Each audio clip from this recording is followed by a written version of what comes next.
மாதம்பட்டி ரங்கராஜ் அவரோட முதல் மனைவி ஸ்ருதியை டிவோர்ஸ் பண்ணாம அவரோட காஸ்டியூம் டிசைனர் ஜாய் கிறிசல்டாவை கல்யாணம் பண்ண விஷயம் உங்கள பலருக்கும் தெரிஞ்சிருக்க வாய்ப்பு இருக்கு. ஜாய் கிறிசல்டா மாதம்பட்டி ரங்கராஜ் என கல்யாணம் பண்ணி கர்ப்பமாக்கி ஏமாத்திட்டாரு அப்படின்னு சொல்லி கமிஷனர் ஆபீஸ்ல கம்ப்ளைண்ட் கொடுத்திருந்தாங்க. அண்ட் அது மட்டும் இல்லாம அவர் எனக்கும் என் குழந்தைக்கும் பதில் சொல்லணும், அதுக்காக நான் எந்த எல்லைக்கு வேணாலும் போவேன் அப்படின்னு சொல்லியிருந்தாங்க. மாதம்பட்டி ரங்கராஜும் ஜாய் கிறிசல்டனால எனக்கு 12 கோடி ரூபாய் நஷ்டம்னு சொல்லி மான நஷ்ட வழக்கு போட்டிருந்தாங்க. இப்படி போயிட்டு இருக்க நிலையில மாதம்பட்டி ரங்கராஜ் அவரோட வேலைகளை அவர் செய்துட்டு தான் இருக்காரு. ஜாய் கிறிசல்டா மட்டும்தான் அவங்க இன்ஸ்டாகிராம்ல நிறைய போட்டோஸ் எல்லாம் ஷேர் பண்ணிட்டுலாம் வராங்க. ஆனா மாதம்பட்டி சைட்ல இருந்து இது வரைக்குமே எந்த ஒரு விளக்கமுமே கொடுக்க கிடையாது. அண்ட் இதை பத்தி எந்த இடத்துலயுமே பேசுறது கூட கிடையாது.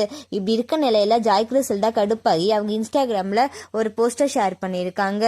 அதுல என்ன சொல்லியிருக்காங்க அப்படின்னா, ஒருத்தன் குற்ற உணர்ச்சியே இல்லாம அலையறான், பெருமையாக தலை உயர்த்திக்கிட்டு நடக்கிறான். நீ உன்னை ஒரு உத்தமன் போலவே காட்டிக்கொண்டு சுற்றி கொண்டே இருக்கிறாய். உன்னை போன்ற மனிதாபம் இல்லாத ஒருவனை யாரும் பார்த்திருக்க முடியாது.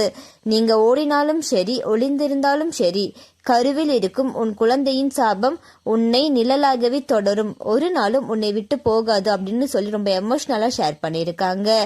ஜாய் கிறிசல்டாவோட இந்த போஸ்டை பத்தி நீங்க என்ன நினைக்கிறீங்க அப்படின்னு சொல்லி கமெண்ட்ல சொல்லுங்க. அண்ட் இந்த மாதிரியான அப்டேட்ஸ்க்கு நம்மளோட சேனலை சப்ஸ்கிரைப் பண்ணிக்கோங்க.